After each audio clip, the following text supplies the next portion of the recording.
plenário aprova medida provisória que permite aos trabalhadores sacar recursos de contas inativas do FGTS. E a Comissão de Constituição e Justiça debate a possibilidade de eleições diretas no caso de Michel Temer deixar a presidência da República. E esta edição destaca também: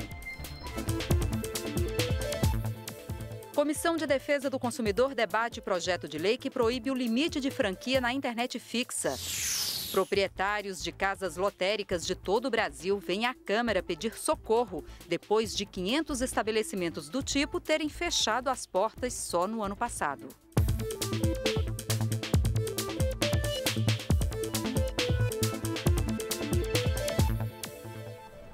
Boa noite em Brasília, 10 horas e 9 minutos. O Jornal da Câmara começa agora.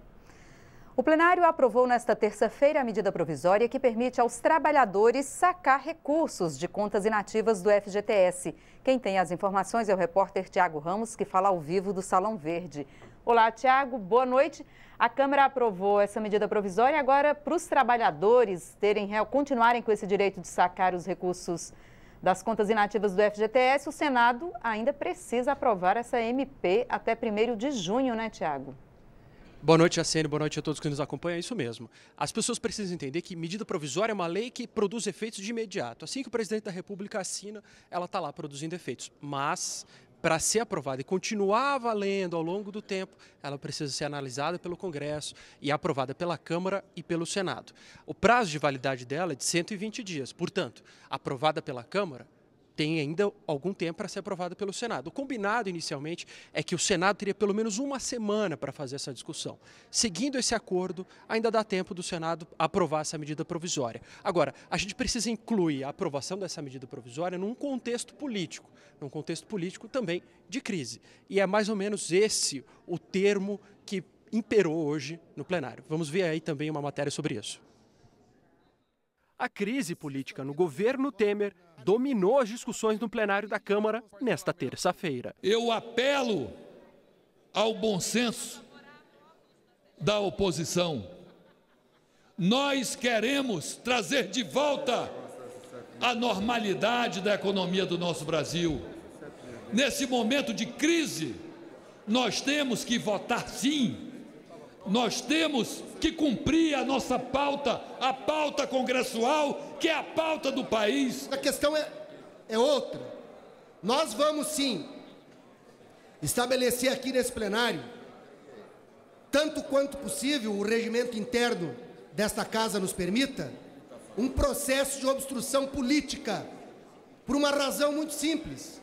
Não assiste legitimidade ao senhor Michel Temer. O primeiro item da pauta era a medida provisória que permitia aos trabalhadores sacar os recursos de contas inativas do FGTS. Conforme prometido, a oposição obstruiu e apresentou diversos requerimentos para adiar a votação. Todos rejeitados. Assim, o governo deu sinais de que tinha votos para continuar a sessão. Eu não sei como os partidos dito trabalhistas vão explicar aos trabalhadores que eles estão votando contra o aumento do rendimento do Fundo de Garantia por Tempo de Serviço e contra a liberação do FGTS para aqueles que têm aniversário em setembro, outubro e novembro. Eles estão fazendo um jogo político não contra o governo, contra o trabalhador. Fiquem tranquilos, quando nós formos votar o mérito da matéria, nós votaremos a favor. Mais difícil, eu diria ao deputado do DEM que me antecedeu, é explicar que o trabalhador não terá o direito de votar para presidente da República, porque esses deputados aqui querem dar mais um golpe e querem eleger no acordão de cúpula o novo presidente. A medida provisória acabou aprovada por unanimidade. Governo e oposição foram para a votação dos destaques, os pedidos de alterações no texto, feitos pelos partidos. Pois é, dos 5 destaques inicialmente apresentados, 2 foram retirados pelo PT e um outro foi retirado pelo Solidariedade. O importante da gente notar aí dessa medida provisória é que, por um lado, ela autoriza você, aí, trabalhador, que tem uma conta inativa do FGTS, a sacar esse dinheiro. E ela estabelece um cronograma lá. Quem faz aniversário no começo do ano, começa sacando antes. Quem faz aniversário mais perto do final, saca lá no final. O problema é o seguinte, como eu disse lá, a medida provisória ela tem efeitos a partir do momento que o presidente a assina, mas ela só vale ao longo do tempo se o Congresso a aprovar. E o problema é que ela só tem validade até 1º de junho. Então as pessoas que nasceram entre setembro e dezembro corriam o risco de não conseguir sacar o FGTS se essa medida provisória não fosse aprovada pela Câmara e pelo Senado. Ao que tudo indica, a Câmara já aprovou e haverá margem para discussão, debate e aprovação lá no Senado. Agora, essa foi a única medida provisória discutida aqui hoje. Há uma outra, a 765, que é da reorganização das carreiras do Estado, para criar inclusive um bônus de eficiência. Essa outra medida provisória, que é a 765, chegou a ser debatida, discutida aqui hoje no plenário, mas acabou ficando só para amanhã. Há um acordo, a oposição sugeriu um acordo em torno dela e, portanto, ela deve ficar para amanhã. Junto com ela fica também o projeto de lei complementar número 54 de 2015, que trata da convalidação dos benefícios fiscais. Os estados que ofereceram terreno ou isenção de impostos para que empresas se instalassem. Isso não seguia a lei, o STF considerou isso ilegal, mas a convalidação disso poderá ser feita por esse projeto de lei, que também altera as regras para que esses benefícios sejam concedidos. Portanto, já temos o que discutir amanhã também, Jaciene. Tá certo, Tiago. Muito obrigada pelas informações. E a proposta de emenda à Constituição, que determina eleições diretas no caso de vacância dos cargos de presidente e vice-presidente da República, foi debatida hoje na Comissão de Constituição e Justiça. Os deputados se dividiram. Caso Michel Temer deixe o cargo, alguns afirmam que o Congresso é quem deve escolher o novo chefe do Executivo. Outros deputados, no entanto, preferem que essa tarefa seja confiada ao cidadão comum. O voto direto é aquele em que os cidadãos escolhem seus representantes. Já pelo voto indireto, essa escolha fica na mão de deputados e senadores. Foi debatida nesta terça-feira na CCJ a chamada PEC das eleições diretas. Se a proposta for aprovada, o povo é que escolherá o novo presidente do Brasil, caso Michel Temer deixe a presidência. Na reunião, foram apresentados requerimentos solicitando o adiamento da discussão, mas todos foram derrotados. Mesmo assim, a sessão teve que ser interrompida por conta do início da ordem do dia no plenário da Câmara. Os debates devem ser retomados nesta quarta-feira. O deputado Alessandro Molon disse que o Congresso enfrenta uma crise de confiança e que não teria legitimidade para escolher o novo presidente. Ele defendeu a saída de Michel Temer e que o cidadão escolha o novo presidente. PEC das diretas já. Um governo que precisa fazer obstrução para não ser derrotado na principal comissão da casa é um governo que já acabou.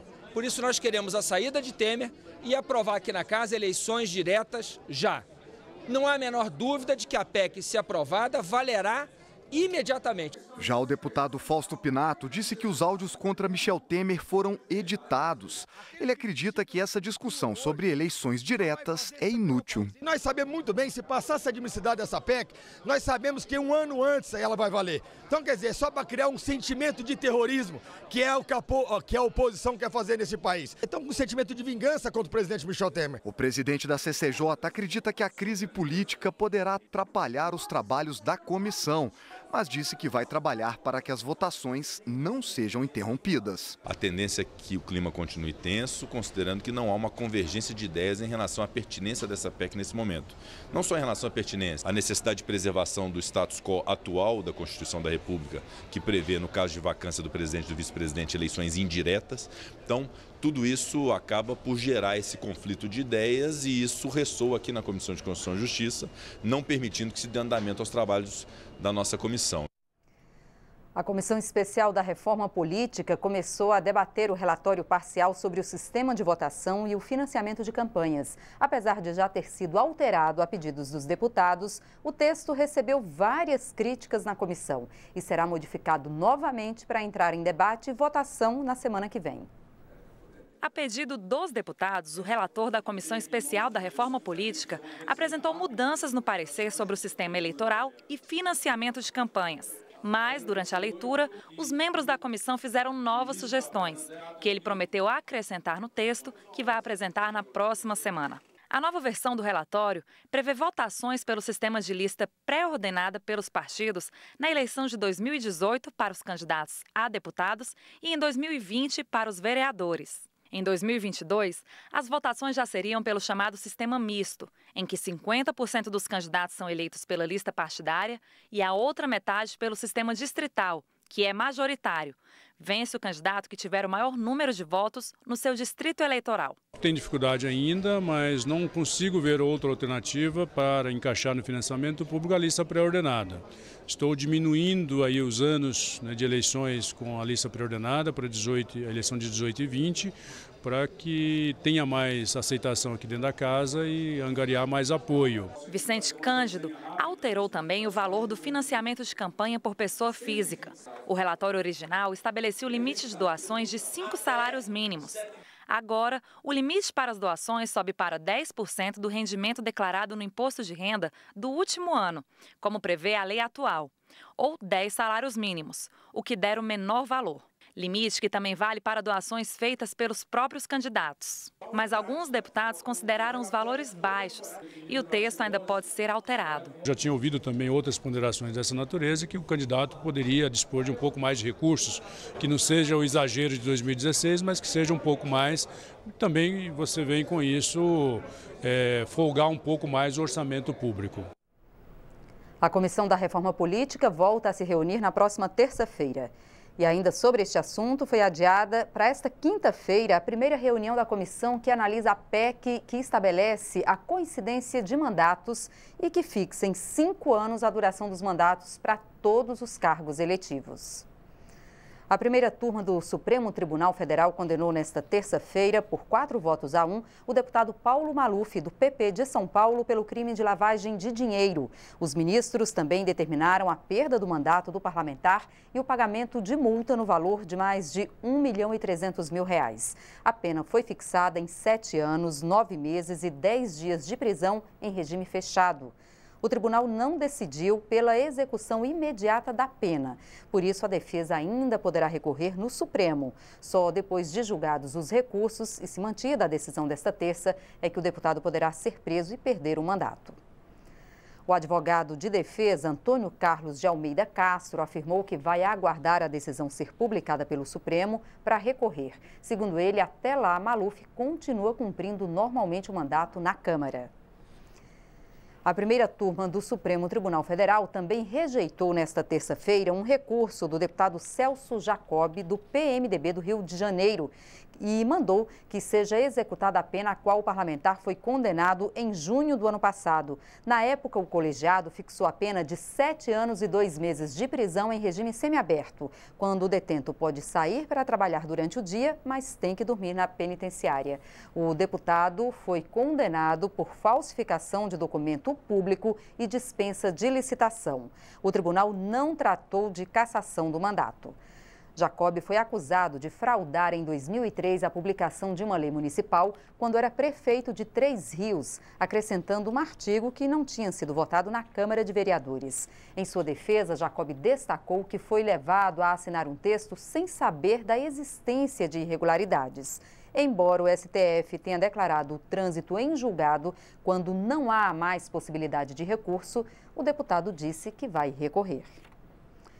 Proprietários de casas lotéricas vieram à Câmara nesta terça-feira pedir socorro. Eles querem que a Caixa Econômica reveja o valor do dinheiro repassado às lotéricas pelos serviços bancários que elas prestam, como o pagamento de contas, por exemplo. Só no ano passado, 500 casas lotéricas foram fechadas em todo o Brasil. Para debater essa situação, a Comissão de Desenvolvimento Econômico e a Comissão de Legislação Participativa promoveram uma audiência pública aqui na Câmara. Os donos de loterias de todo o país vieram à Câmara reivindicar aumento do valor do repasse das tarifas de operações realizadas. De acordo com os lotéricos, essas tarifas não são reajustadas há quase 3 anos. Isso é tarifa que a gente ganha da Caixa. ela não repassa nem o valor do IGPM, fica para ela joga nos lucros, acumula em seus lucros e a rede não consegue nem dar conforto para o apostador ou para o pagador de contas na nossa loja. Já tivemos quase 500 loterias fechadas, quebradas, falidas no Brasil durante esses últimos 3, 4 anos. Né? O reajuste vem sendo tirado um pouquinho a cada ano. Uma inflação de 10%, a Caixa dá 6%, 8% dá 5%, e isso hoje já representa 100%, e a rede não aguenta mais. As lotéricas estão presentes em todas as regiões do país. Em 99,8% do Brasil existe uma. Em muitas cidades, são elas que fazem as vezes de banco. Para o professor Luiz Carlos Stolfi, da Fundação Getúlio Vargas, que fez um estudo sobre as lotéricas em todo o país, a situação é precária. Analisando o serviço de contas prestados pelas lotéricas, o déficit obtido é mensal. O setor deve mais de 600 milhões de reais para a Caixa. Cada lotérica deve R$46 mil. Um projeto em tramitação aqui na Câmara quer regulamentar essas questões das lotéricas com a Caixa.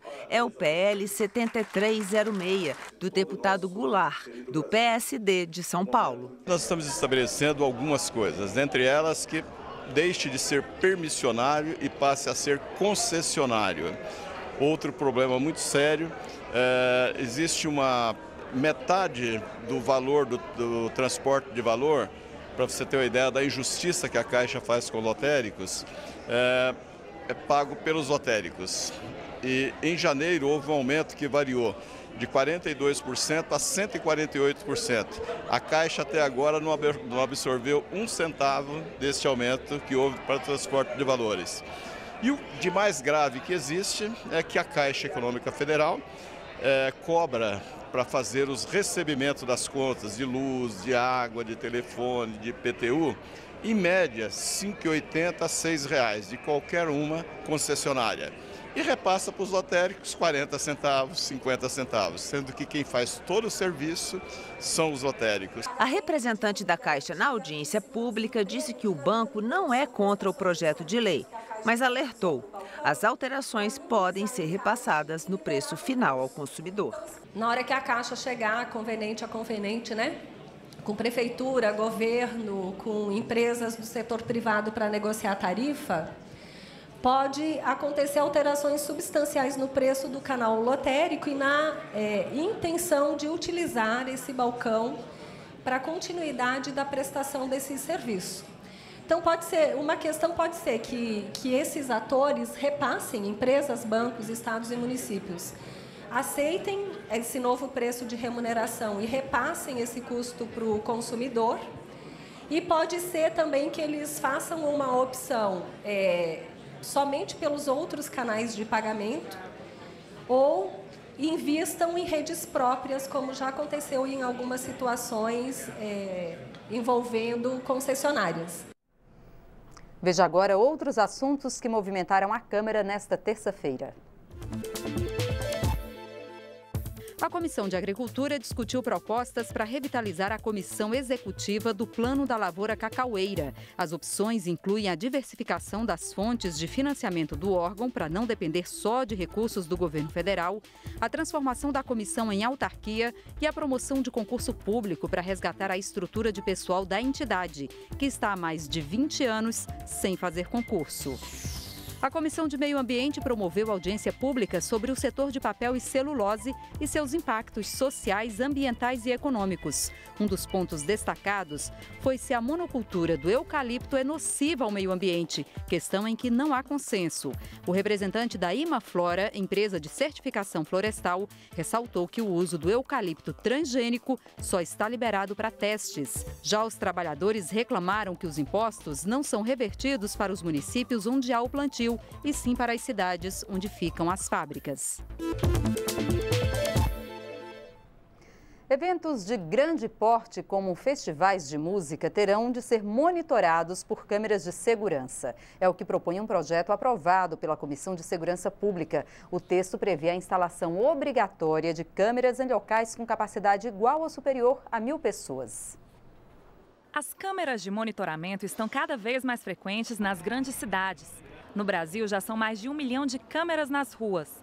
Elas também estão em residências com o objetivo de garantir mais segurança. A ferramenta é muito utilizada pelos policiais em investigações e garante até flagrantes. A ideia agora é levar a tecnologia também para grandes eventos, como festas e shows. A proposta, aprovada pela Comissão de Segurança Pública da Câmara, obriga a instalação de câmeras em áreas que possam reunir capacidade igual ou superior a 1.000 pessoas, sejam em locais abertos ou fechados, provisórios ou permanentes. Para o relator, as câmeras de monitoramento poderiam reduzir casos de furtos e violência em shows. No momento em que ele vai praticar o crime e ser pego por uma câmera de segurança, onde a sua prisão será cada vez mais fácil pela polícia, ao ver seu rosto, ao ver suas ações, ter a prova do crime, eles vão pensar 2 vezes. Para este especialista, além de divulgar a existência das câmeras no local, é importante garantir o efetivo monitoramento delas e a capacidade de acionar as forças de segurança para agir quando necessário. As câmeras, elas podem contribuir para a inibição de diferentes fenômenos, na medida em que as pessoas saibam que elas existem, e isso vai criar uma percepção de um ambiente seguro e que haja um monitoramento efetivo para situações de pronto emprego de uma força disponível para percepção de circunstâncias de ameaça à segurança pública devidamente detectadas por alguém que esteja por trás do sistema, tendo em vista o acionamento das forças de pronto emprego. De acordo com o texto, as penalidades em caso de descumprimento vão desde a suspensão até a cassação do alvará do estabelecimento. A proposta será analisada agora pela Comissão de Constituição e Justiça. A Comissão de Defesa do Consumidor debateu um projeto de lei que já aprovado no Senado que proíbe o limite de franquia na internet fixa. Embora ainda não exista uma lei específica sobre esse assunto, aqui no Brasil atualmente a prática é proibida por uma regulamentação da Anatel.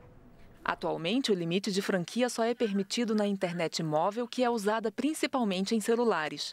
Um projeto de lei pretende evitar que usuários da internet de banda larga fixa tenham um teto no consumo de dados.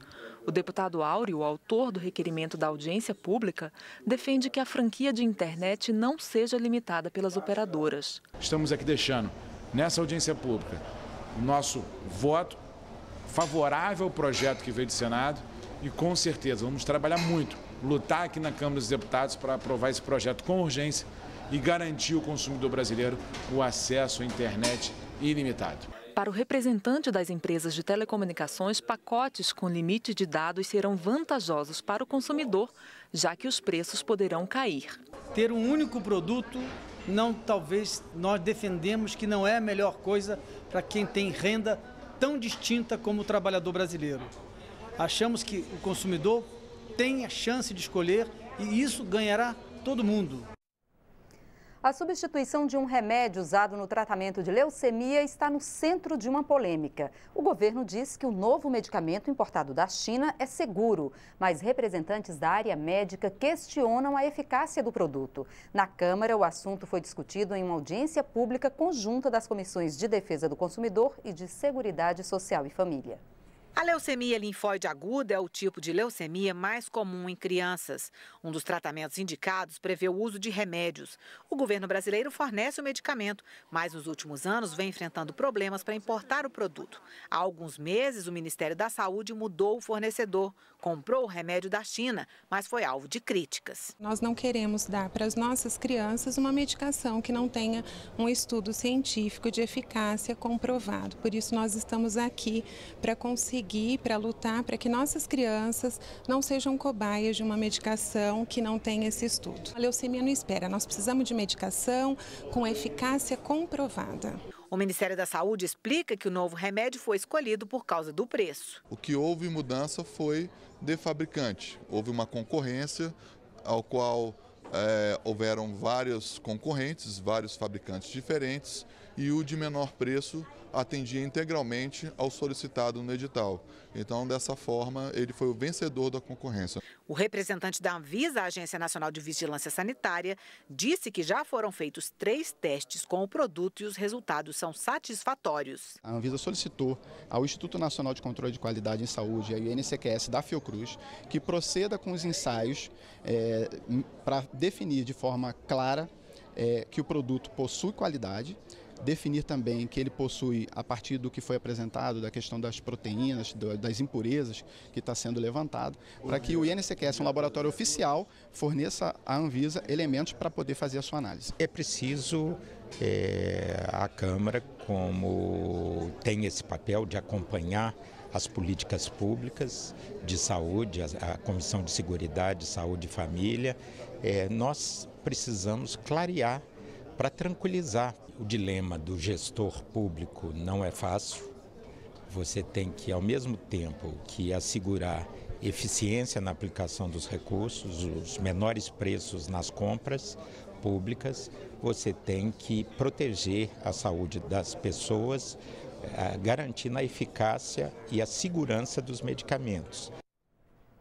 Esta edição termina agora. Para outras informações ou para rever nossas reportagens, é só acessar a nossa página na internet. O Jornal da Câmara volta amanhã. Até lá.